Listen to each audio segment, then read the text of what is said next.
Hey guys, welcome to TGS. Today we're going to be looking at this, the Miroku MK70. There's dirt on my hands, strong like a tree. There's roots where I stand. Oh, I've been running from the law. Hope they won't shoot me down soon. So I'm surprised that it took us this long to review a Mark 70, but I thought we already had. So anyway, come on and have a look. It's one of my favorite guns of all time, a Miroku, but the Mark 70 is probably not on my list of most favorite guns in the Miroku range. And after I've looked this over, I will talk about that. I'm going to give it an overwhelmingly positive review because I do think that it is still an exceptionally fine gun. So, start at the back. We have a hand-fitted plastic heel plate that says Miroku on it, as every Miroku has, or at least every Mark 70 and Mark 60 has. It has a grade 5 walnut stock, and they're stocked in American black walnut. There used to be grade 3s and grade 1s, and if you go back far enough in the Mark 70, actually no, I don't think I've ever seen a Mark 70 grade 2 or 4. The Mark 70, the 2 and 4s were 3800s. So, this grade 5 is very nice. American black walnut has this lovely fiddleback running through it, or some kind of flaming, and has a slightly different character to the European walnut that we see on other guns, or the Circassian walnut that we see on other guns. It is great looking, but as we all know, does have certain issues. Those issues mostly being that it's rather more brittle than its European counterpart. However, part and parcel of that is that it is a little bit harder, a little bit denser as well. They have inside a metal tube that runs down them to reinforce them, which is great. However, once they've been cast or anything like that, that can sometimes add issues if the correct procedure is not undertaken. They are hand checkered. I'm going to say hand checkered. They're done on this amazing Dremel thing, but it is still much more hand checkered than anything else. The bordering on them is quite nice. It's just a scallop border, but it's interesting as well where these guns are so hand finished that you see such variation in them. And it's that variation that I find absolutely fascinating, and that's the handmadeness that gives a Miroku slightly more spirit than other guns. So if we look at this checkering, for example, you will see around the edges that, you know, it is slightly less than perfect on this particular gun.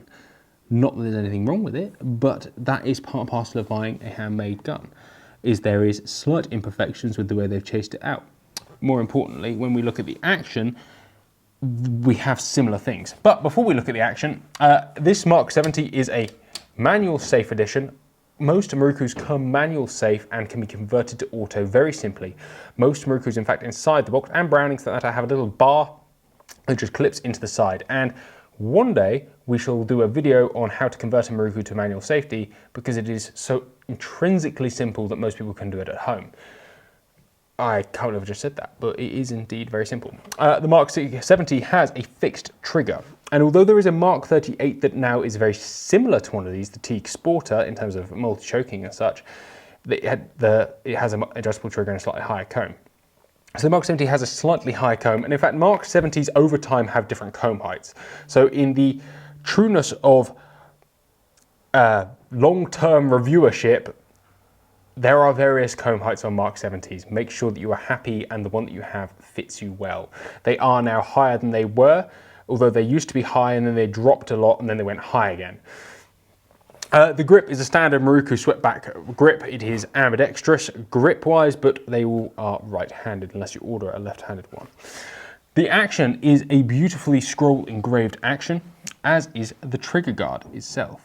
And on the bottom you can see BC Miroku Mark 70 Sport. Interesting piece of information here actually is that BC Miroku, actually the BC is derived from two separate names of the first and second presidents of the Miroku company.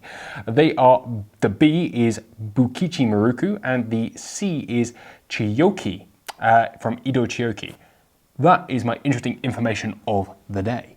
So as the actual scripting of the name suggests, most of the engraving on this gun is at first rolled, and I am led to believe that the action is put in a big roller and rolled through, ba-bang, ba-bang, ba-bang, on all three sides to present a beautiful and simple pattern. Thereafter, they use a form of air graver to chase out all of the flare cuts. So if you have a close look, or not so close a look on this gun, you can see all the chatter marks. And herein is the reference back to the checkering that this gun is very much hand done and the quality can vary quite significantly and substantially. And that doesn't relate to all these beautiful little flares. And if I use a pointer, which in this instance will be a rusty old knife, you can see on these chatter marks here, on these little flash cuts, they are absolutely awful. And whereas we work over to the other side of the action, you can see slightly smoother cuts. And as such, every Miroku, if you look, and depending on how much of a perfectionist you are, you will either really like it so you can see much more hand doing or significantly less hand doing. But they will all vary. As such, the finishes all vary, the qualities all vary. That is the beauty of a Miroku, is it has its own little soul and handmade artiness that is truly second to none. So you have a very simple scroll. The patterns emulate very much the earlier model actions in that you have this big panel here and around there from when the actions used to be slightly rounded. It is just a large, beautiful piece of artwork of a canther scroll that on a grade 5 leads onto these little barrel areas here that joint up. The fences are beautiful, everything's lovely. You also have the safety catch here that has some really nice little bits on. This one is hand done as well. And there's something about this gun that just kind of looks touch Friday afternoon that doesn't, like the stock isn't the best and the action isn't the best. The only thing that is very good is the barrels. And I expect the barrels are engraved by somebody else because they are of a slightly different quality to the action. But the safety catch is also of that similar sort of chattery, amateury quality. And I say amateury quality with the greatest respect because actually it is still exceptional by comparison to many others, but is not as good as other Mark 70s that you will see. This particular gun is 2008, and there's no particular ups and downs because it was a very constant quality, but you will always be able to pick up less good guns and slightly better finished guns because, as with everything, they have a team, and there's always new people in the team and older people in the team, and there's always people that might be going through a divorce or just have had a bad day or be hungover, God forbid. So you will always find guns that are slightly less good and guns that are slightly better, and that in turn, as I've said, is hand-built gunniness. You have lovely drop points on the back here, and the drop points on this one are scalloped out to perfection. You also have a silver, or let's say non-precious metal, silver-coloured oval is probably a more adequate way of describing that. The forend on a Mark 70 is a Schnabel forend, and you have the same finish on the lever here, the forend lever, with the same flare cuts and the same rolled finish. Very nice. And also the same checkering, which is lovely, all in all. The barrels are fairly unexciting, although if you want a Miroku, this is one of 2 multi-choke models they offer in this country at least. These are 28-inch barrels and they are bored 18.4, so they are quite tightly bored.